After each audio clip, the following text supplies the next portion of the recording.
Well, it's pretty well known that ISIS has many hundreds of European and indeed from further afield in Western countries fighters within their ranks.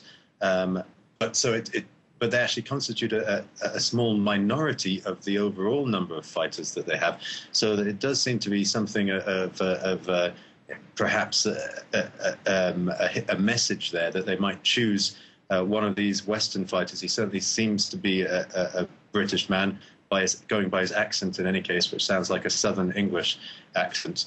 And so the implicit threat there is, of course, that they have these people within their ranks and that they could travel back to Europe where they could continue similar attacks to these. And there are precedents of this. If you think of the killing of Lee Rigby in England, one of his attackers had been previously arrested in Kenya on suspicion of going for training with Al-Shabaab, who were an Islamist group linked to Al-Qaeda.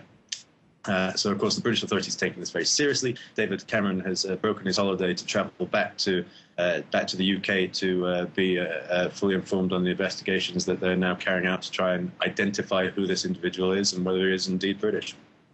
And President Barack Obama said that US airstrikes will continue in Iraq to try and fight the Islamic State insurgency. Can you give us an update on what the situation is like in Iraq at the moment?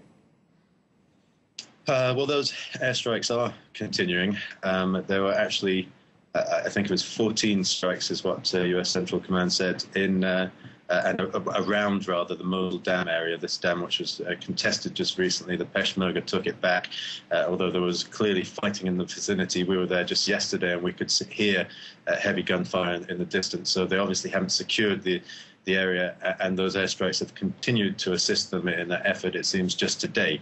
But that's by no means the only front in the battle. It's actually a very widespread, confused, you might almost say, certainly many alliances now and many different fronts. Other battles that have taken place today, the Iraqi National Army halted an assault on Tikrit, their third consecutive concerted attempt to take the city, and there was also heavy fighting in Jawala in eastern Iraq.